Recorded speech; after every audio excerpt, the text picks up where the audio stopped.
आइए बच्चों, ये आपकी फ्लूइड मैकेनिक्स की DPP 4 है। देखते हैं इसका सॉल्यूशन। फर्स्ट क्वेश्चन है आपका, for equation of continuity AV is equal to constant to be valid which among the following is not essential. Theorem of continuity के लिए लिक्विड आपका जो होना चाहिए वो इनकॉम्प्रेसिबल होना चाहिए, है ना, इनकॉम्प्रेसिबल, ठीक है। और इनकॉम्प्रेसिबल होगा तो वॉल्यूम पर सेकंड जो है आपका किसी भी क्रॉस सेक्शन से वो कांस्टेंट रहेगा, यानी वॉल्यूम पर सेकंड का मतलब हुआ volume per unit time will remain constant. इसका मतलब है एरिया इनटू ये डिस्प्लेसमेंट में टाइम से वेलोसिटी बन जाएगा, तो area into velocity will be constant. यही है वॉल्यूम पर सेकंड। तो इसके लिए एसेंशियल तो है ये लिक्विड शुड बी इनकॉम्प्रेसिबल, ये तो एसेंशियल है। नॉन विस्कस हो लिक्विड ये ज़रूरी नहीं है। स्टेडी स्टेट में अगर होगा तो फ्लो, तो उसमें विस्कस फोर्सेस के होने के कारण एनर्जी में चेंजेस आते हैं, यानी एनर्जी का लॉस होता है अगर विस्कस फोर्स है। तो यहाँ एनर्जी का कोई काम नहीं है इस फॉर्मूले, जहाँ तक इसकी बात है, वॉल्यूम पर सेकंड की बात है। इसके लिए तो सिर्फ कुछ बातें ज़रूरी हैं, जैसे liquid should be incompressible and pressure difference across the ends should remain constant, है ना, यानी flow should be in steady state, ये ज़रूरी है। लेकिन विस्कस होना, नॉन विस्कस होना ज़रूरी नहीं है। बर्नौलीज़ थ्योरम के लिए नॉन विस्कस भी ज़रूरी होगा, क्योंकि बर्नौलीज़ थ्योरम एनर्जी कंजर्वेशन की बात करती है, और उसमें एनर्जी कंजर्वेशन तभी हो पाएगा जब फ्रिक्शनल विस्कस फोर्सेस के कारण एनर्जी लॉस ना हो पाए। इसलिए बर्नौलीज़ थ्योरम के लिए ये भी ज़रूरी होगा, ठीक है। तो इसका सही आंसर होगा सेकंड, ये ज़रूरी नहीं है। For equation of continuity AV to be valid which among the following is necessary condition. Steady flow ज़रूरी है, इरोटेशनल फ्लो ज़रूरी है, इनविसिड फ्लो ज़रूरी है ना। That is steady and incompressible flow which is a necessary condition बोल रहा है वो।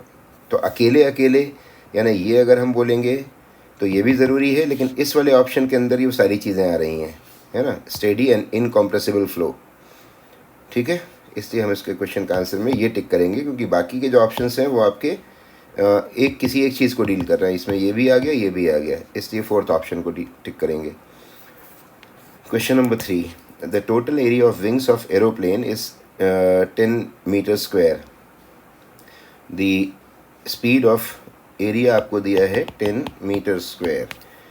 The speed of air above and below the wing, है ना, अबव ऊपर की मालूम है आपको, ज़्यादा कर्ड होती है विंग और नीचे फ्लैट होती है, ठीक है। इसलिए जो ऊपर है आपका वहाँ स्ट्रीम लाइंस आपकी जो है एयर की होती हैं वो ज़्यादा होती हैं, इससे यहाँ पर जो वेलोसिटी है वो कम होती है ना। ये आपकी V1 है, और V1 मान लीजिए आपकी कितनी है, कम वाली, यानी 110 मीटर पर सेकेंड, और जो नीचे वाले पॉइंट पर है यहाँ पर वेलोसिटी आपकी ज़्यादा होती है।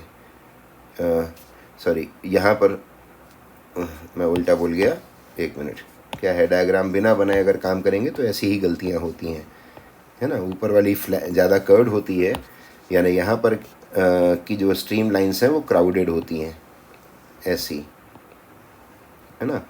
तो ऊपर वाले पॉइंट पर स्ट्रीम लाइंस एयर की जो है वो क्राउडेड होने के कारण वहाँ पर वेलोसिटी ज़्यादा होती है, यानी यहाँ पर वेलोसिटी आपकी ज़्यादा है V1, ये आपकी 140 मीटर पर सेकेंड दी है, और यहाँ नीचे वाले पॉइंट पर वेलोसिटी कम होती है, V2 is equal to 110 metre per second. इसलिए यहाँ पर जो प्रेशर है, यहाँ पर प्रेशर ज़्यादा होता है, नीचे से जो विंग पे प्रेशर लगेगा यानी P2 ये ज़्यादा होगा, और ऊपर से जो विंग पे प्रेशर आएगा वो कम होगा। तो बर्नौलीज़ थ्योरम का एप्लीकेशन जब करते हैं तो क्या करेंगे, P2 plus half rho V1 square, V2 square must be equal to P1 plus half rho V1 square. तो P2 ज़्यादा है P1 से, तो P2 minus P1 is equal to half rho V1 square minus V2 square. P2 minus P1 को अपन लिख सकते हैं force by area, इसी के कारण एक नेट फोर्स ऊपर की ओर काम करेगा, है ना, इस विंग पर एक नेट फोर्स ऊपर की ओर काम करेगा। तो F net by area is equal to half rho V1 square minus V2 square, ठीक है। तो यहाँ से आ जाएंगे हम लोग यहाँ पर फोर्स आपको निकालना है, तो एफ नेट इज इक्वल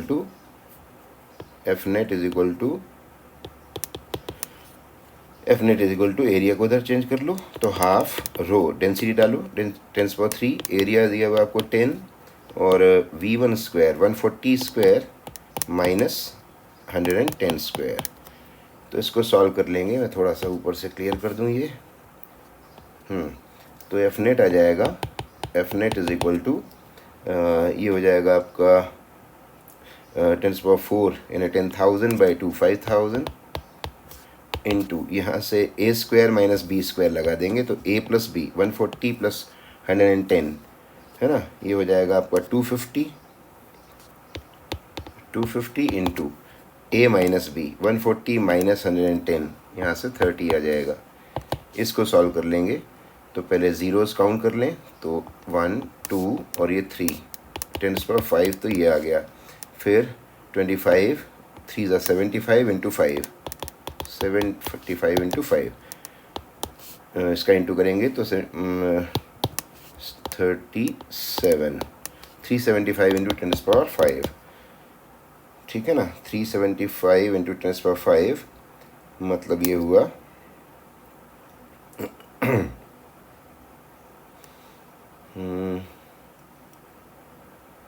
ये कुछ मिस्टेक हो गई इसमें,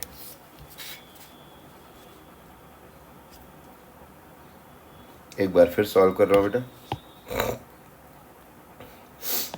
एफ इज इक्वल टू आपका है half rho A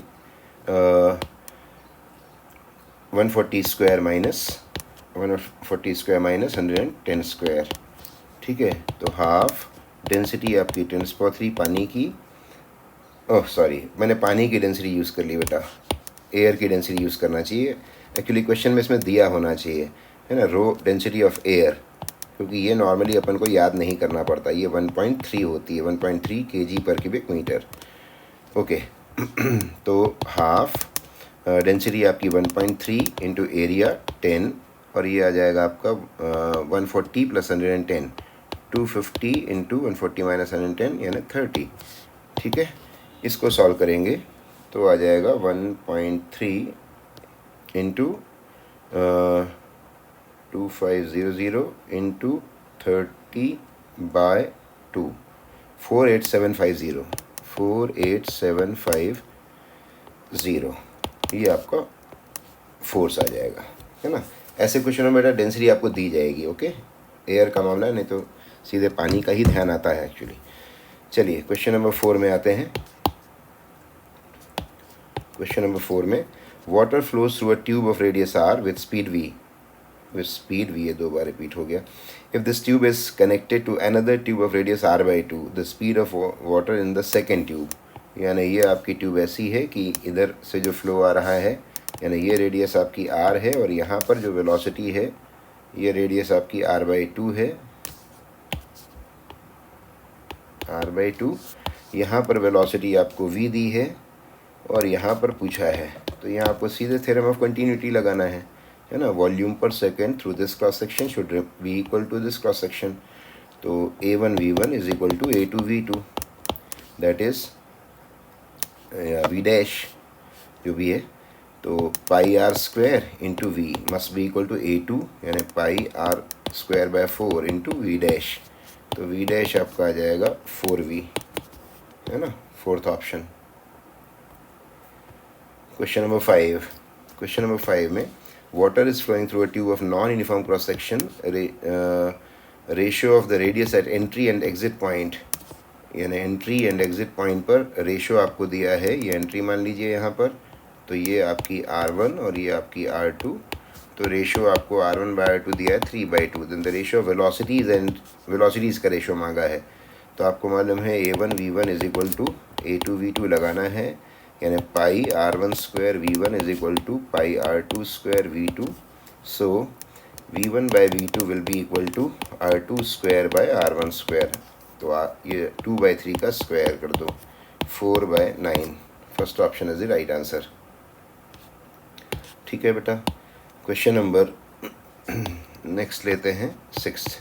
water enters through an A and with speed v, 1 and leaves through end B with speed V2 of a cylindrical tube. The tube is always completely filled with water in case tube is horizontal and in case vertical with end A upwards. And in case 3 it is vertical with end B upwards. ठीक है, तो 3 cases हैं आपके. और एक cylindrical tube है. एक पहली वाली पिक्चर में ये हॉरिजॉन्टल है ना, एंड ए ये है, इस दिशा से फ्लो हुआ मान लीजिए, एंड ए ये है, एंड बी ये है. दूसरी बार आपका इसको वर्टिकल कर दिया गया और वर्टिकल में ए एंड ए जो है वो ऊपर है, वर्टिकल एंड ए जो है वो यहाँ पर है. तो इस ऐसा लिक्विड फ्लो हुआ इस बार. तीसरी बार की जो पिक्चर है उसमें आपका वर्टिकल है और इस बार एंड बी ऊपर है और ए नीचे है. इस बार यानी लिक्विड का फ्लो अपवर्ड होगा, लेकिन ट्यूब तो सिलेंड्रिकल ही है. आपको बताया था मैंने इस क्लास में ही आपको कि इसमें ये क्वेश्चन जो इस दिया जाता है वो इसलिए दिया जाता है कि ग्रेविटी के कारण आप सोचोगे कि कुछ इफेक्ट आएगा. ऐसा नहीं है. स्टेडी फ्लो जब होता है तो यानी वो एक पार्टिकल दूसरे को डिस्प्लेस कर रहा होता है, यानी वो सॉलिड पार्टिकल जैसे चल रहे होते हैं अपने अंदर. ठीक है ना. इसलिए वेलोसिटी का जो रेशो होगा वो तीनों में ही सेम होगा. v1 is equal to v2 is equal to v3, तीनों में ही सेम होगा. ठीक है. यानी एंड बी पर जो वेलोसिटी मिलेगी उसने एंड ए पर दे दिया है, बी पर पूछा है, तो चाहे ये वाला फिगर हो, चाहे ये वाला हो, चाहे ये वाला हो, v2 will be equal to v1. ये तीनों केसेस में होगा. फोर्थ ऑप्शन सही है. Question number 7. A non-viscous liquid of constant density 1000 kg per cubic meter flows in a streamline motion along a tube of varying cross section. The area of cross section at 2 points P and Q of length 5 meter are 40 centimeter square and 20 centimeter square. यहाँ पर का area आपको दे दिया गया, मान लीजिए A1 is equal to 40 centimetre square और यहाँ पर का एरिया आपको दे दिया गया है 20 सेंटीमीटर स्क्वायर. ठीक है. यहाँ पर वेलोसिटी दी हुई है आपको v1. v1 is equal to 3 metre per second. ठीक है. यहाँ पर वेलोसिटी आपसे पूछा है v2, तो आपको यही लगाना है a1 v1 is equal to a2 v2. a1 आपका है 40. यूनिट्स आपके दोनों साइड में रहेंगे, सेंटीमीटर स्क्वायर, इसलिए आप किसी को बदलने की ज़रूरत नहीं है. 40 इंटू v1 यानी 3 इज इक्वल टू a2 यानी 30 इंटू v2. तो v2 इज इक्वल टू आ जाएगा, ये 0 कैंसिल हो गया, 3 से 3 कैंसिल हो गया, 4 मीटर नहीं. एरिया आपका 40 है और 20 है बेटा, ये 20 एरिया है ना 20. तो ये आपका एक पूरा ही सॉल्व करना पड़ेगा. तो a1 आपका है 40 और वहाँ पर वेलोसिटी है 3 और a2 है आपका 20 और यहाँ वेलोसिटी पूछा हुआ है. तो ये 0 कैंसिल हो गया, 2 to the 4, 2 3 the 6. v2 is equal to 6 metre per second. Fourth option is correct. ठीक है.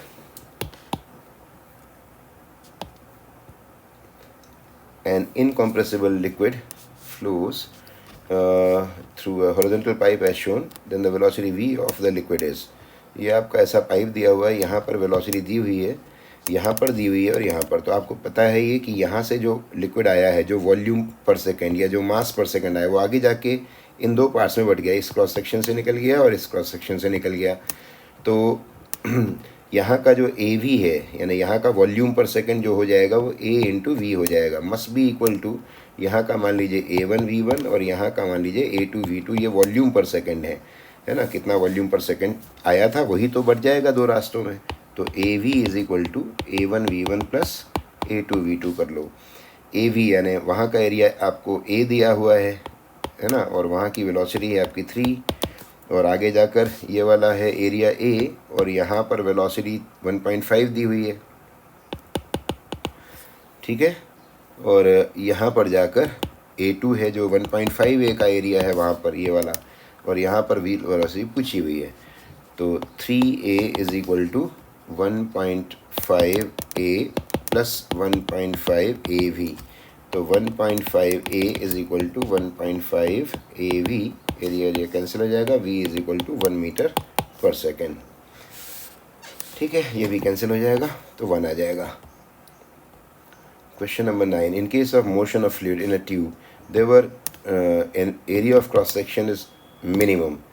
एरिया जहाँ मिनिमम होगा वहाँ पर वेलोसिटी सबसे ज़्यादा होगी, यानी ये ठीक है।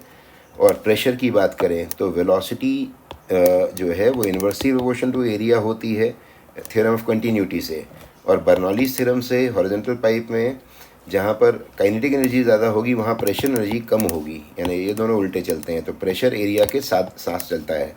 तो एरिया मिनिमम है अगर तो वहाँ प्रेशर मिनिमम होगा।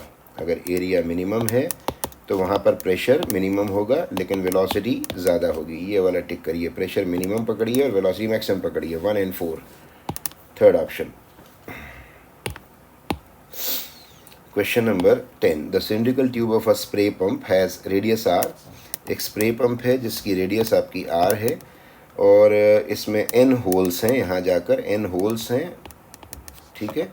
और हर होल की जो रेडियस है वो स्मॉल r है, n होल्स।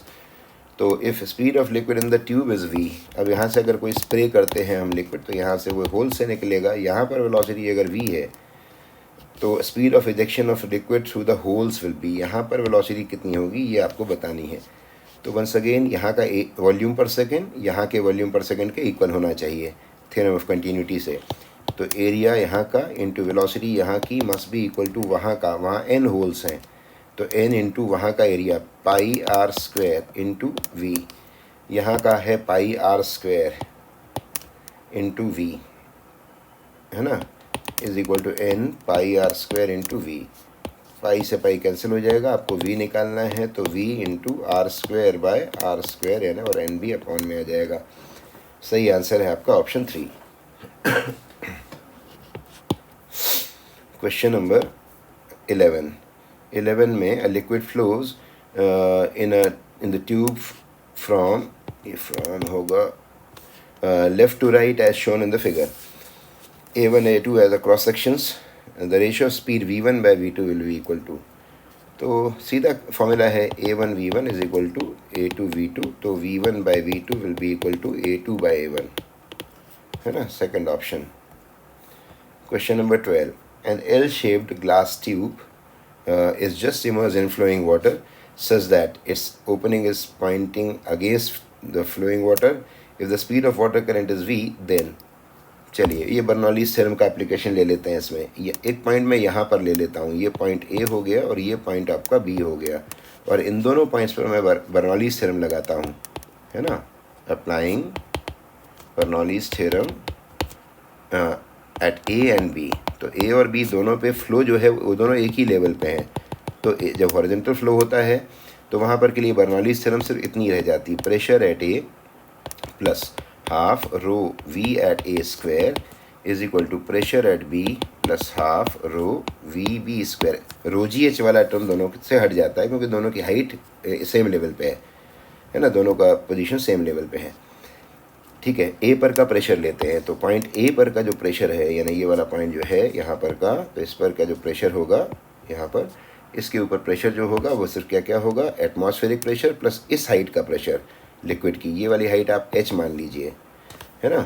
तो यहाँ पर का प्रेशर हुआ p एटमॉस्फेयर प्लस रो जी एच, है ना। वेलोसिटी आपकी है हाफ रो, मतलब वेलोसिटी v है तो हाफ रो v स्क्वायर। अब b पर आइए, b पर जो प्रेशर होगा, b यानी ये वाला पॉइंट, इस वाले पॉइंट के ऊपर जो प्रेशर आएगा वो कितना आएगा, एटमॉस्फेरिक प्रेशर प्लस h की हाइट और ये h की हाइट ये वाली भी, यानी टोटल प्रेशर जो होगा वो होगा p एटमॉस्फेयर प्लस रो जी एच प्लस रो जी एच, है ना। टोटल हाइट उसकी h प्लस एच है, ओके। और वहाँ वेलोसिटी ज़ीरो है क्योंकि वो एंड पर है, ट्यूब के कोने पर है ये वाला पार्टिकल, ये वाला पार्टिकल पे फ्लो नहीं है, ये ज़ीरो हो जाएगा। एटमॉस्फेरिक प्रेशर कैंसिल हो जाएगा, ये वाला टर्म कैंसिल हो जाएगा, है ना। तो बचेगा half rho V square is equal to rho G H, rho cancel, यानी V square equal to G H, यानी h is equal to V square by 2g। इतनी हाइट तक ये चढ़ा होगा लिक्विड, स्मॉल h की वैल्यू ये निकल आई। क्वेश्चन नंबर 13 लेते हैं। Water flows through a frictionless duct with a cross section varying as shown, pressure P at points along the axis। तो ये पाइप जो है आपका ये यहाँ ब्रॉड है और यहाँ पर जाकर वो नैरो हो गया है। तो आपको पता है कि यहाँ वेलोसिटी से उल्टा चलता है, वेलोसिटी उल्टी चलती है एरिया से, और वेलोसिटी इधर बर्नौलीज़ थ्योरम से हॉरिजॉन्टल फ्लो में प्रेशर उल्टा चलता है, यानी प्रेशर एरिया के सीधे हो जाता है, सामने सामने हो जाता है। जहाँ एरिया ज़्यादा होगा यानी यहाँ पर ही प्रेशर ज़्यादा होगा, ठीक है, ये पॉइंट्स पे प्रेशर ज़्यादा होगा और इन पॉइंट्स पे प्रेशर कम होगा, है ना। यहाँ मोर प्रेशर और यहाँ पर प्रेशर लेसर प्रेशर, ठीक है। तो अगर ग्राफ बनाएंगे आप प्रेशर का तो कैसा बनेगा, यहाँ पर आप ज़्यादा दिखाएंगे इन पॉइंट्स पर, यानी इस पॉइंट पर आपका प्रेशर ज़्यादा होगा, कांस्टेंट रहेगा ये जब तक एरिया कांस्टेंट है। उसके बाद कम होके यहाँ पर प्रेशर कम हो जाएगा, ऐसा। ये ग्राफ है आपका फर्स्ट ऑप्शन। तो अगला क्वेश्चन लेते हैं। क्वेश्चन नंबर आपका 14 है, water flows through horizontal pipe of variable cross section, pressure of water P at a point where the flow velocity is V is if rho is the density of water, the pressure at a point where the flow velocity is 2V। Horizontal pipe में से flow है तो आपकी बर्नौलीज़ theorem रह जाती है ऐसी, यानी P1 plus half rho V1 square must be equal to P2 plus half rho V2 square. तो आपको पहले पॉइंट पर प्रेशर दिया हुआ है P, ठीक है, और वहाँ वेलोसिटी ऑफ फ्लो आपकी V है, ठीक है। दूसरे पॉइंट पर प्रेशर आपको निकालना है ना, और वहाँ पर आपकी जो वेलोसिटी है वो 2v दी हुई है, 2v का स्क्वायर करोगे तो 4v स्क्वायर हो जाएगा। तो p dash is equal to हो जाएगा p, और इधर से आ जाएगा ये आपका 2 मतलब 2 रो वी स्क्वायर है और उधर लेफ्ट हैंड साइड पे हाफ रो वी स्क्वायर है ना। तो ये आ जाएगा minus of 3/2 rho V square. ये आपका आंसर होगा, second option. In Bernoulli's theorem which of the following is conserved. Bernoulli's theorem में एनर्जी कंजर्वेशन होता है ना, सीधे टिक करेंगे एनर्जी कंजर्वेशन को। For Bernoulli's theorem to be valid which among the following is not essential. Incompressible liquid होना चाहिए, steady state में फ्लो होना चाहिए। ये दो चीज़ें थ्योरम ऑफ कंटिन्यूटी के लिए लगती हैं, और वो बर्नौलीज़ थ्योरम में चूँकि उसका यूज़ होता है इसलिए ये दोनों चीज़ें बर्नौलीज़ थ्योरम में भी लगेंगी। और ये नॉन विस्कस वाली जो प्रॉपर्टी है बर्नौलीज़ थ्योरम में लगती है, थ्योरम ऑफ कंटिन्यूटी में ज़रूरी नहीं है। तो यहाँ तो तीनों ही ज़रूरी हैं बर्नौलीज़ थ्योरम के लिए। 1 2 3 all are essential. Next question, a tank of height 5 metre is full of water. 5 metre का एक टैंक है जिसमें आपका पूरा पानी भरा हुआ है। There is a hole of cross section 1 centimetre square at its bottom, है ना। इस 5 मीटर तक की हाइट का ये है और फुल ये लिक्विड से भरा हुआ है। यहाँ पर एक होल है बॉटम पर 1 सेंटीमीटर स्क्वायर एरिया का, है ना, एरिया इसका 1 सेंटीमीटर स्क्वायर है। तो आपसे पूछा है volume of water that flows out the hole per second, volume per second पूछा हुआ है। तो यहाँ से अगर वेलोसिटी जो है, वेलोसिटी ऑफ एफ्लक्स, ये आपको मालूम है, velocity of efflux is equal to root of 2gh, जो भी हाइट तक पानी इसके ऊपर भरा हुआ है। तो फुल हाइट तक भरा हुआ है तो 5 मीटर की हाइट लग जाएगी यहाँ पर। तो रूट ऑफ 2 इंटू जी आपका 10 और ये हो गया 5, तो ये हो जाएगा 5 to the 10 metre per second, है ना। ये आपकी वेलोसिटी ऑफ एफ्लक्स आ गई। अब वॉल्यूम पर सेकेंड जो होता है, वॉल्यूम बाय टाइम, ये होता है area into velocity, area into velocity. Area आपको 1 सेंटीमीटर स्क्वायर दिया है तो 10 टू द पावर -4 और वेलोसिटी आपकी 10, ये हो जाएगा 10⁻³ मीटर क्यूब पर सेकेंड। ठीक, first option is right. Question number 18 में आते हैं।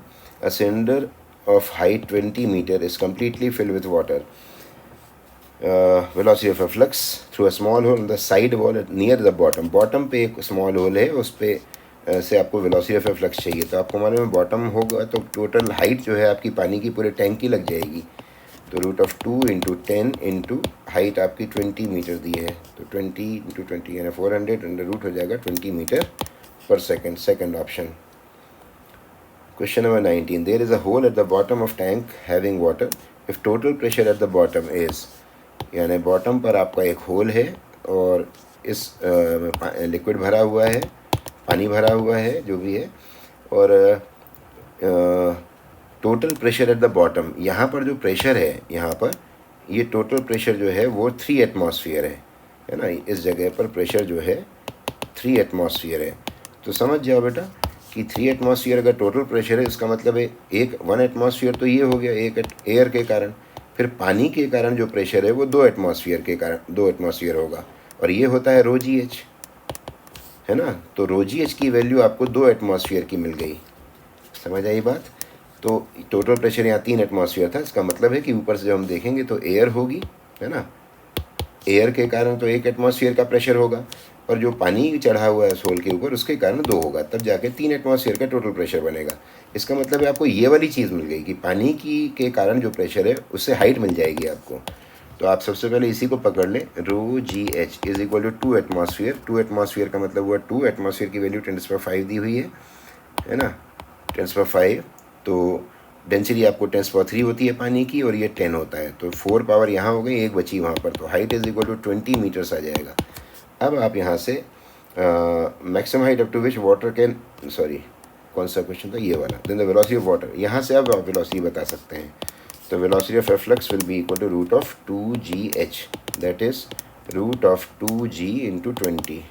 तो 20 into 20 that is 20 metre per second, या वैसे नहीं दिया, अंडर रूट में दिया हुआ है, नो प्रॉब्लम, तो आप अंडर रूट लो मत, that is under root of 400 metre per second. Question number 20. Question number 20. A cylindrical tank has a hole of 1 centimeter square at its bottom. एक सिलेंडर है, सिलेंड्रिकल टैंक है जिसमें bottom पर एक होल है जिसका एरिया आपको दिया हुआ है 1 centimetre square, 1 centimetre square. If the water is allowed to flow into the tank from a tube above it at the rate of 70 centimeter per second, यानी इसमें एक आपका ट्यूब लगा है जिस ट्यूब से पानी टैंक में आ भी रहा है ना, और ये पानी जो आ रहा है इस पानी का रेट है 70 सेंटीमीटर क्यूब पर सेकेंड। तो आपसे ये बोला जा रहा है कि maximum height up to which water can rise in the tank is, तो यानी ये बात ये हो गई कि इसके कारण इसमें पानी भर रहा है ना, भर रहा है, और भरते जैसे जाएगा हाइट बढ़ती जाएगी, ये हाइट, तो यहाँ से जो पानी के निकलने का रेट है वो बढ़ता जाएगा, है ना। तो जैसे जैसे ये हाइट बढ़ती जाएगी इस टैंक से नल से आने के कारण, पानी के गिरने के कारण, वैसे वैसे यहाँ का वेलोसिटी बढ़ता जाएगा। तो जो वेलोसिटी होती है अंडर रूट 2gh, ठीक है ना, जो होल के ऊपर की हाइट होती है लिक्विड की, वो बढ़ती जाएगी। तो यहाँ से अगर वेलोसिटी बढ़ती जाएगी तो यहाँ का एरिया इंटू वेलोसिटी यानी ये बढ़ता जाएगा, है ना, क्योंकि ये बढ़ता जाएगा, और ये है यहाँ से निकलने वाला वॉल्यूम पर सेकेंड। तो एक समय आएगा जब ये आने वाला जो रेट है इसके बराबर का रेट यहाँ पर हो जाएगा, तब फिर हाइट का बढ़ना बंद हो जाएगा, यानी लिक्विड आपका मैक्सिमम हाइट अटेन कर लेगा। ये मान लीजिए h है ठीक है, क्योंकि अब यहाँ पर 1 सेकेंड में जितना पानी नल से गिरा है उतना ही 1 सेकेंड में बाहर निकल गया, तो फिर पानी यहाँ पर अंदर अब एडिशनली डिपॉजिट नहीं होगा और हाइट कांस्टेंट हो जाएगी। तो हाइट के कांस्टेंट होने की वजह होगी आने वाले पानी का rate should be equal to जाने वाले पानी का रेट। तो वॉल्यूम पर सेकेंड इनकमिंग, है ना, must be equal to v/t out, ठीक है। v/t इन वो तो आपको दिया ही हुआ 70 सेंटीमीटर क्यूब, उसको आप मीटर क्यूब में बदल दें, 10⁻⁻2 लिखिए, फिर -6 हो जाएगा वो, है ना। और यहाँ पर का लिखिए इसको AV से, ये वाला वॉल्यूम पर सेकेंड AV से निकालिए, एरिया आपको सेंटीमीटर स्क्वायर में दिया 10⁻⁻4 हो जाएगा, और वेलोसिटी यहाँ पर आ जाएगी अंडर रूट ऑफ 2gh से, ठीक है। तो -4 -6 -2 बचेगा, और एक 0 और हट जाएगा, -1 बचेगा, तो 0.7 is equal to root 2gh। इसका स्क्वायर करेंगे, हम स्क्वायर कर देंगे सीधे सीधे, तो 0.7 का स्क्वायर 49/100 इज इक्वल टू यहाँ से 2 × 10 × h, है ना। तो h इज इक्वल टू आ जाएगा 49/2, 49/2, ये 2 ले लेने का पॉन में, और ये 10⁻⁻3, 10⁻⁻3, तो 49/2 × 10⁻⁻3,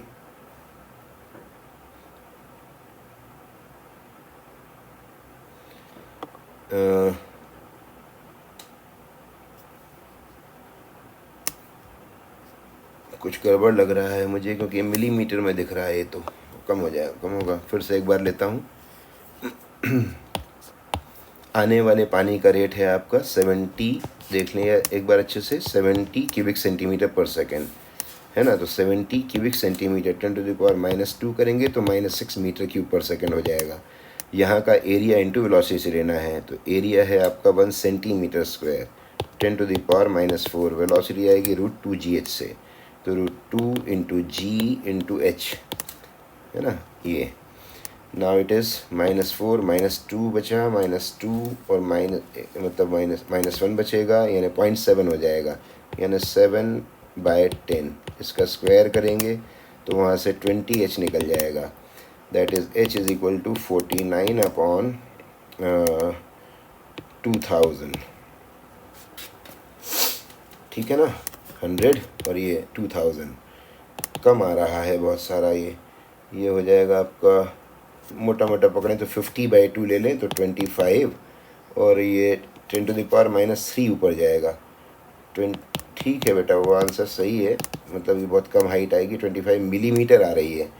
25 मिलीमीटर का मतलब हुआ, सेंटीमीटर में बोलेंगे तो 10 का डिवाइड कर देंगे तो 2.5 सेंटीमीटर। ठीक है बेटा, क्या है, बहुत कम दिख रहा था, 2.5 सेंटीमीटर होता ही कितना है, खैर क्वेश्चन के हिसाब से ठीक है। ओके,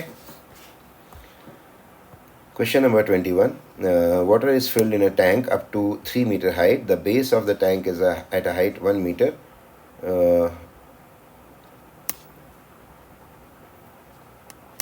हाँ, ये आपको यहाँ पर ये आउटलेट दिया है, यहाँ से पानी निकल रहा है, और ये हाइट आपकी एक टेबल टैंक रखी, ये आपका एक टैंक है, ये ग्राउंड यहाँ पर है और ग्राउंड पे पानी को गिरना है, ठीक है ऐसे। तो आपसे ये पूछा जा रहा है कि हॉरिजॉन्टल डिस्टेंस, यानी ये रेंज सबसे ज़्यादा हो, यानी ये जो रेंज है इसके ज़्यादा होने के लिए होल कहाँ पर होना चाहिए। तो आपको पता है कि ये जो होल है, रेंज डिपेंड करती है, रेंज होने के लिए होल जो है टॉप सरफेस और जहाँ गिरना है उसके बीच में होना चाहिए, मिडवे। तो आप ये वाला हाइट देखिए, ये वाला यहाँ से यहाँ तक की हाइट कितनी है, 3 + 1 4, है ना। तो इसके ठीक बीच में होना चाहिए होल। तो 3 + 1 4/2, यानी यहाँ से हाइट होनी चाहिए या ऊपर से हाइट होनी चाहिए, यानी होल आपका इस लेवल पे होना चाहिए जिसमें कि ये चीज़ और ये चीज़ दोनों इक्वल रहें, ठीक है। H1 H2, यानी H1 must be equal to H2 must be equal to centre मतलब 3 + 1/2, 3 + 1/2 यानी 2 मीटर। अब देख लीजिए ऑप्शन में क्या पूछा है उसने, ग्राउंड से पूछा हुआ है, तो ग्राउंड से अगर पूछेगा तो 2 मीटर का ऑप्शन होगा। फ्री सरफेस लिक्विड की थी, वहाँ से पूछेगा तो भी 2 मीटर होगा। टैंक से अगर बात करें, टैंक के बेस से, यहाँ से, तो यहाँ से 1 मीटर तो ये हो गया आपका, 1 मीटर ये होगा, तो यहाँ से 1 मीटर होगा होल, है ना। तो टैंक से, बेस ऑफ द टैंक से 1.5 दिया हुआ, वो गलत है, 2 मीटर फ्रॉम ग्राउंड सही है। Question number 22, a tank is filled with water up to a height h, ये h हाइट तक टैंक भरा हुआ है। PD आपका ये है, और ये आपका हो जाएगा h-d, ठीक है। एक्सप्रेस दी हॉरिजॉन्टल डिस्टेंस x, ये रेंज आपको एक्सप्रेस करनी, तो आपको रेंज का फॉर्मूला याद होगा बेटा, 2√, ऊपर से हाइट होल की लेना पड़ती है और नीचे से लेनी पड़ती है। तो ऊपर से d है होल की हाइट और नीचे से h-d है, सीधे फॉर्मूले में रख देंगे तो ये होगा आंसर आपका। क्वेश्चन नंबर 23, अब cylindrical vessel of 90 centimetre height is, ये 90 सेंटीमीटर है आपका, 90 सेंटीमीटर है। अब आपको वो मैक्सिमम हॉरिजॉन्टल डिस्टेंस, यानी यहाँ ग्राउंड पे मैक्सिमम हॉरिजॉन्टल डिस्टेंस, यानी रेंज के ज़्यादा होने की बात कर रहा है, कहाँ किस वाले होल से पानी निकलेगा तो ज़्यादा दूर गिरेगा, वो वाला क्वेश्चन है।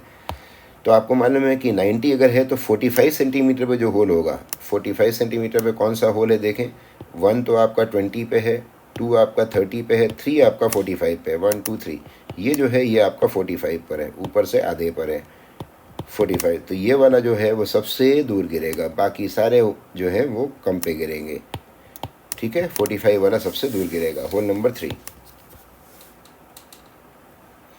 Question number 24, water density this kerosene this are filled in two identical cylindrical vessels. Both vessels have small holes at the bottom. Speed of water and kerosene coming out of their holes velocity v1 and v2. बेटा velocity of efflux जो होता है वो density पे depend नहीं करता.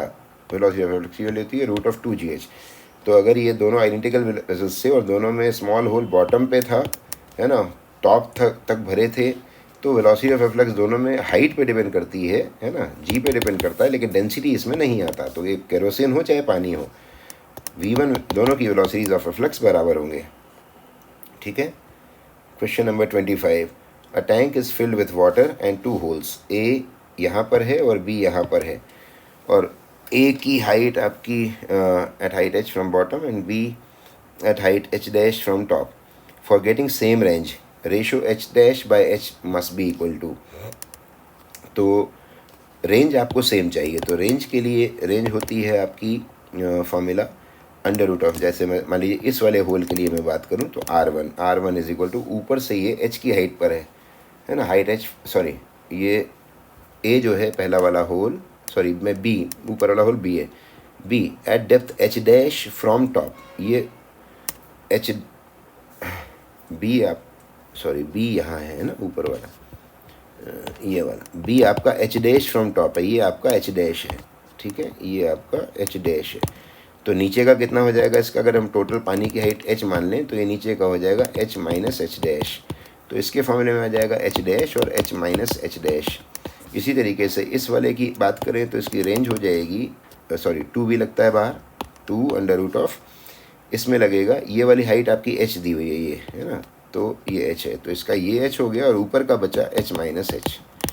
Range को अगर बराबर होना है R1 is equal to R2, तो ये दोनों टर्म्स को बराबर कर दिया. तो 2 कैंसिल, स्क्वायर कर दोगे तो h dash into h minus h dash must be equal to h into h minus h. ठीक है, तो यहाँ से आ जाएगा आपका h dash h minus h dash square is equal to h minus h minus h square. ठीक है. इस इक्वेशन में बेटा ये ऐसा सिमेट्रिक इक्वेशन है कि वैसे अगर हम मैथमेटिकली जाएंगे तो बहुत उलझेंगे. इस इक्वेशन में h is equal to h dash आप ऑप्शंस के थ्रू काम करें तो बेहतर होगा. जैसे इसमें ऑप्शन दिया है h डैश बाई h का रेशो ये, तो आप इसमें सीधे वैल्यू डाल दें. तो बाकी के जो रेशो डालोगे ना, ये value h by h dash की, है ना, जैसे मान लो h बाई h डैश उसने ये 2 बोला हुआ है फर्स्ट ऑप्शन, तो आप h की जगह पर 2h डैश डाल दीजिए इक्वेशन में. तो लेफ्ट हैंड साइड और राइट हैंड साइड बराबर नहीं आएगा, इससे आप उसको छोड़ देना, है ना. ऑब्जेक्टिव क्वेश्चन को सॉल्व करने के लिए हमें अलग टैक्टिक्स अपनानी पड़ती है. जब आप ये वाला रेशो यूज़ करोगे h बाई h डैश जो 1 है, यानी h is equal to h dash, ये वाली वैल्यू यूज़ करोगे तो देखो क्या होता है. आप h डैश की जगह भी h रख दो, है ना, तो ये देखो h माइनस h स्क्वायर, है ना, यहाँ से आ गया और वहाँ से भी, वहाँ already h minus h square है, ये बराबर आ गया, यानी ये वैल्यू सही है. ये वैल्यू सही है मतलब रेशो आपका 1 होना चाहिए. ठीक है. थोड़ा ट्रिकी तरीका लगाना पड़ता है अपने को ऑब्जेक्टिव क्वेश्चंस के लिए. Pressure head in Bernoulli's theorem is, आपको मालूम है pressure energy per unit volume, ये आपका बर्नौलीज थ्योरम में अपन पी लेते हैं. तो प्रेशर एनर्जी क्या हो जाएगी, प्रेशर एनर्जी कितनी हो जाएगी,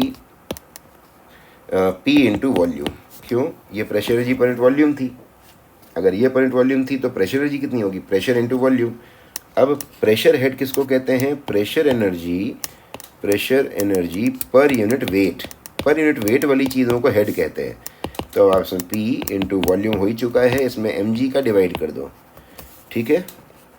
अब बताओ, ये हो जाएगा, इस वॉल्यूम को आप नीचे ले आना, तो मास बाय वॉल्यूम से डेंसिटी बन जाएगा, तो P बाय रो बन जाएगा और G आपका अलग से रहेगा. तो P by rho G will be pressure head. और आपको पता है कोई सा भी जो हेड होता है, प्रेशर हेड, वेलोसिटी हेड और ग्रेविटेशनल हेड, सबका यूनिट जो होता है लेंथ होता है, लेंथ का यूनिट.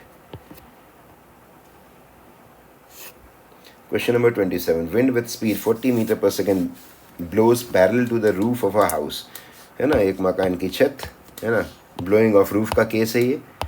तो आपको पता है wind with speed 40 metre per second, यानी ये ऊपर से जो विंड चल रही है इसकी स्पीड आपकी ये 40 मीटर पर सेकेंड है. The area of roof is, area आपको 250 दिया है, assuming that the pressure inside is atmosphere, यहाँ पर का प्रेशर एटमॉस्फेरिक प्रेशर है, ठीक है। The force exerted by wind on the roof and in the direction, आपको मालूम है कि यहाँ पर टॉप पे वेलोसिटी ज़्यादा है, यानी यहाँ पे प्रेशर कम है, और ये वाला प्रेशर आपका ज़्यादा हो जाएगा 1 एटमॉस्फेयर।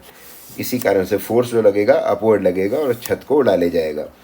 तो प्रेशर आपसे पूछा गया है फोर्स, है ना, तो ये वाला पॉइंट आप 1 नंबर मान लीजिए अंदर वाला, और बाहर वाला 2 नंबर मान लीजिए। तो P1 plus half rho V1 square must be equal to P2 plus half rho V2 square.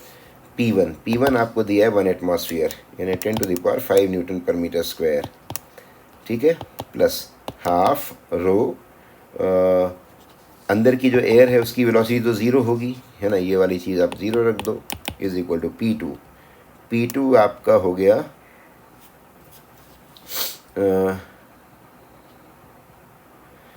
P2 आपको, P1 को भी रहने दो बेटा, है ना, क्योंकि उसकी वैल्यू रखने की अपने को ज़रूरत नहीं, डिफरेंस निकालना होगा।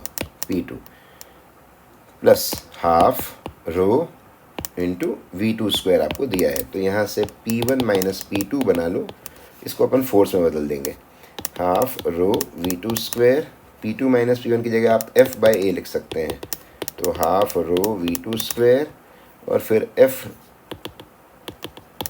Is equal to half rho A V2 square, that is half density air की लेना है ना बेटा, एयर दिया है इस बार क्वेश्चन में, देखो ये 1.2 दिया है, तो 1.2 एरिया आपको दिया था 250 मीटर स्क्वायर, 250 इंटू V2 यानी 40 स्क्वायर, तो ये हो जाएगा आपका 1.2 into 250 into 1600 is equal to this by 2, 24,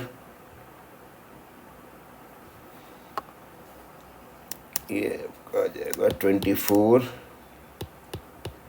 इतना न्यूटन। तो इसको आप अपने हिसाब से अरेंज कर लीजिए, 10⁻².4, यहाँ डेसिमल लगाना है, यहाँ डेसिमल लगाओ तो 1 2 3 4 5, 2.4 10⁻5 न्यूटन।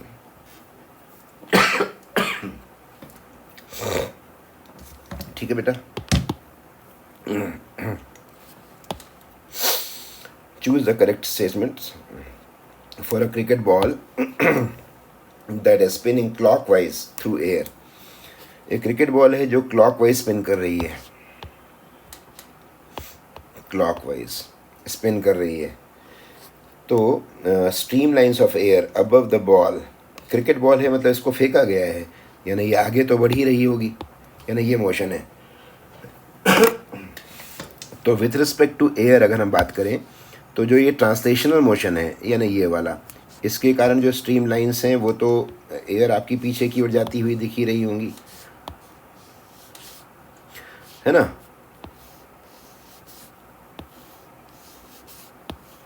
ऐसी, ठीक है, ये ट्रांसलेशनल मोशन हो गया। और जो रोटेशनल मोशन है ये वाला, है ना, क्लॉकवाइज स्पिन, तो विथ रिस्पेक्ट टू बॉल अगर हम देखेंगे तो ये ऐसी घूमती हुई दिख रही होंगी, ये स्ट्रीम लाइंस ऐसी होंगी, ठीक है। ये मत समझना मैं यहाँ इंटरसेक्ट करा रहा हूँ, ये सब नहीं, मैं दोनों को टाइम बचाने के लिए एक ही डायग्राम में दोनों को बना रहा हूँ, अलग अलग नहीं बना रहा हूँ, जिससे कि सिर्फ आपको ये दिख जाए कि कहाँ ज़्यादा होंगी कहाँ कम। ये देखिए यहाँ पर जो बॉटम वाला रीजन है बॉल के नीचे, वहाँ रोटेशन के कारण आपकी राइट साइड जा रही है, तीर का निशान आपका दाईं तरफ लगेगा, जबकि ये लाल वाली जो है वो लेफ़्ट साइड जा रही हैं, तो यहाँ इनका एक तरीके से लड़ाई होगी, इसलिए यहाँ दोनों की लड़ाई से यहाँ पर स्ट्रीम लाइंस कम हो जाएंगी। यानी इसका डायग्राम अगर मैं नेट वाला डायग्राम बनाऊँ तो इसका नेट डायग्राम ऐसा बनेगा, ये बॉल जो है आपकी जो आगे जा रही है और क्लॉकवाइज घूम रही है, तो यहाँ पर आपकी स्ट्रीम लाइंस कम हो जाएंगी, इसलिए यहाँ पर वेलोसिटी कम हो जाएगी, ठीक है। और ऊपर वेलोसिटी ज़्यादा होगी क्योंकि ऊपर देखिए ब्लू और रेड, ये ब्लू वाली भी लेफ़्ट साइड की ओर डायरेक्टेड है और रेड वाली भी लेफ़्ट की ओर डायरेक्टेड, बॉल के ऊपर वाले हिस्से में, इसलिए यहाँ पर दोनों की स्ट्रीम लाइंस प्लस हो जाएंगी। और स्ट्रीम लाइन जहाँ ज़्यादा होती हैं वहाँ वेलोसिटी ज़्यादा होती है, यहाँ वेलोसिटी ज़्यादा होगी, इसलिए यहाँ पर जो प्रेशर होगा वो कम हो जाएगा, है ना, P' कम होगा और ये जो प्रेशर होगा वो ज़्यादा होगा, ठीक है। तो इसलिए एक नेट फोर्स जो होगा डाउन, या नीचे से जो लग रहा है बॉल पे प्रेशर वो अपवर्ड है, इसलिए इसके कारण एक नेट फोर्स आपको अपवर्ड डायरेक्शन में मिलेगा, ठीक है। तो एफ नेट जो होगा वो अपवर्ड होगा। अब देखिए ऑप्शंस में क्या ढूंढना है। S1 पहला स्टेटमेंट बोल रहा है stream lines of air above the ball relative to it, ball relative to it is larger than the below the ball. सही है, ऊपर वाले हिस्से में विद रिस्पेक्ट टू बॉल जब हम देखेंगे तो स्ट्रीम लाइन्स हमें ज़्यादा मिलेंगी। Velocity of air above the ball relative to it is larger than, बिल्कुल सही, स्ट्रीम लाइन ज़्यादा है तो वेलोसिटी ज़्यादा होगी। Velocity of air above the ball relative to it smaller, smaller बोल रहे हैं, गलत है। There is a net upward force on the ball, ये भी सही है। तो S1 S2 और S4 सही है। First option is correct. Figure represents vertical sections of 4 wings moving horizontally. ये विंग्स हैं आपकी जो हॉरिजॉन्टली जा रही हैं, मान लीजिए इधर की ओर मूव कर रही हैं। कौन सा विंग किस शेप का हो जिससे कि फोर्स आपको अपवर्ड मिले। तो आपको मालूम है एरोप्लेन की जो विंग्स है उसका सही डायग्राम आपका ये, ऊपर वाला पोर्शन ज़्यादा कर्व्ड होना चाहिए और नीचे वाला पोर्शन फ्लैट होना चाहिए। ठीक है, इसमें दोनों बराबर हैं, इसमें भी दोनों बराबर कर्व्ड है, इसमें फ्लैट हैं, दोनों का बराबर कर्व्ड है, इसमें ऊपर फ्लैट है और नीचे ज़्यादा कर्व, ये गलत है, ये तीनों गलत है। ऊपर वाला हिस्सा ज़्यादा कर्व्ड होना चाहिए, जैसे अपन ने जो कॉपी में बनाया हुआ डायग्राम वैसा है ना, कैसे बनाया हुआ है।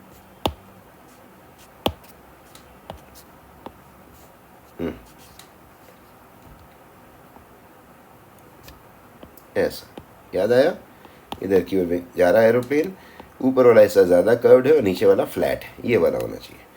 First option is correct. Question number 30. Water falling vertically from the mouth of a tap in streamline flow forms a tapering column as shown. Which of the following is most correct explanation?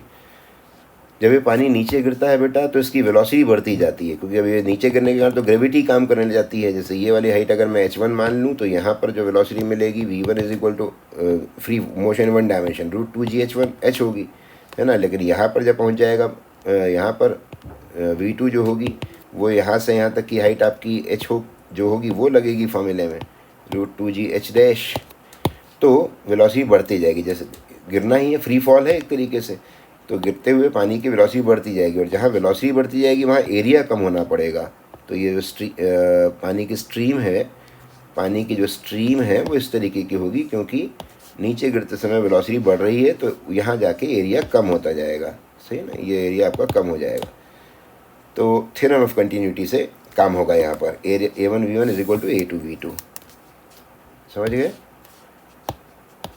A1V1 must be equal to A2V2। तो चूँकि velocity आपकी V2 जो है वो बढ़ती जा रही है, इसे A2 को कम होते जाना पड़ेगा, तब जाके प्रोडक्ट आपका सेम रहेगा। तो first option is as the water falls its velocity increase resulting in decrease in pressure so it is compressed by the surrounding. ये भी ठीक है, लेकिन ये मोस्ट अप्रोप्रिएट नहीं है। Mass of water passing through any cross section must remain constant. So, in accordance with AV is equal to constant and liquid is incompressible, the area of cross section decreases with increase in velocity. ये बिल्कुल सही है ना। ये first option भी ठीक है, लेकिन इसमें मोस्ट अप्रोप्रिएट बोला है, मोस्ट अप्रोप्रिएट एक्सप्लेनेशन ये होगा। Question number 31. At what speed the velocity head of water is equal to velocity of head? Velocity head कहाँ से आता है, काइनेटिक एनर्जी से, फिर है ना, is equal to pressure head of this. तो पहले मैं दोनों हेड निकालता हूँ। तो pressure energy per unit volume, ये आपको याद है, ये P होती है बर्नौलीज थ्योरम में। तो पहले प्रेशर एनर्जी बनाइए, प्रेशर एनर्जी ये हो जाएगी आपकी, इसमें वॉल्यूम का इनटू कर लीजिए, P इंटू वॉल्यूम, ये प्रेशर एनर्जी हो गई। अब pressure energy per unit wait, ये होता है प्रेशर हेड, है ना। ये हो जाएगा P into volume upon mg। Volume को नीचे ले आना, मास बाय वॉल्यूम से डेंसिटी बन जाएगा, तो P बाय rho g, ये हो गया प्रेशर हेड। ये बना लिया आपने P बाय rho g। ऐसे ही वेलोसिटी हेड बनाइए, वो होता है काइनेटिक एनर्जी से। तो kinetic energy per unit volume आपको याद है हाफ रो वी स्क्वायर होती है। तो काइनेटिक एनर्जी कितनी हुई पहले वो बनाइए, तो half rho V square into volume. अब आप kinetic energy per unit weight बनाइए, weight that is half rho V square into volume upon mg। ठीक है, तो डेंसिटी इंटू वॉल्यूम से मास बनेगा और वो मास आपको इसके कैंसिल हो जाएगा। तो वेलोसिटी हेड जो बन जाएगा, वेलोसिटी हेड ये हो जाएगा v²/2। ये आपने पहले दोनों का फॉर्मूला बनाया। अब आप क्वेश्चन को देखो कि इसमें प्रेशर हेड का भी यूज़ था और वेलोसिटी हेड का भी था। At what speed pressure head of water is equal to pressure head, दोनों हेड इक्वल करने हैं आपको, ये और ये इक्वल कर दीजिए। P/ρg should be equal to v²/2g। तो g से g कैंसिल हो जाएगा, आपको स्पीड बतानी है, यानी v² is equal to 2p/ρ, है ना। अब आप P डाल दीजिए इसमें 2। प्रेशर आपको दिया है 40 centimetre of mercury. 40 centimetre of mercury का मतलब हुआ 40, थोड़ा सा मैं जगह बना लूँ बेटा।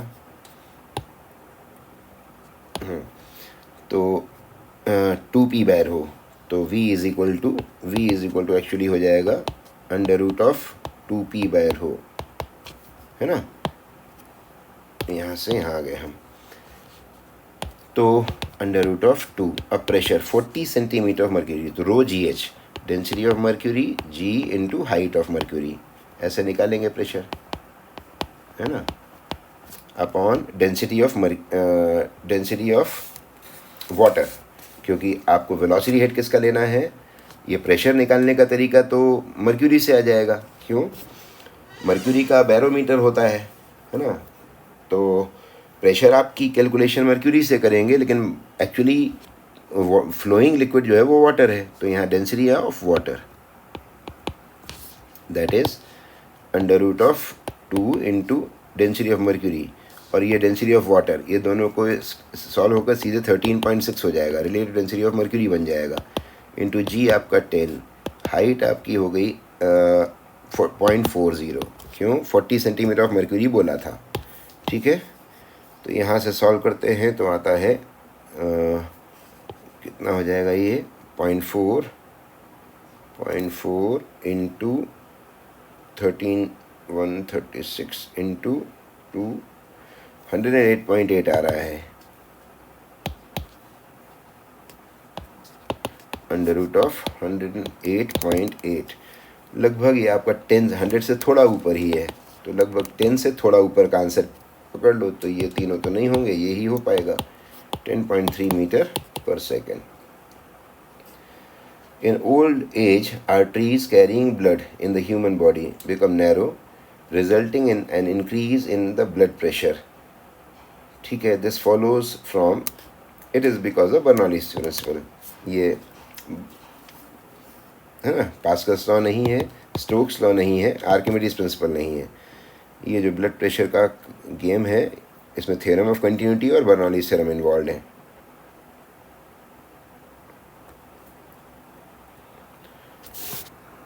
चलिए बेटा, ये डीपीपी आपकी कंप्लीट हो।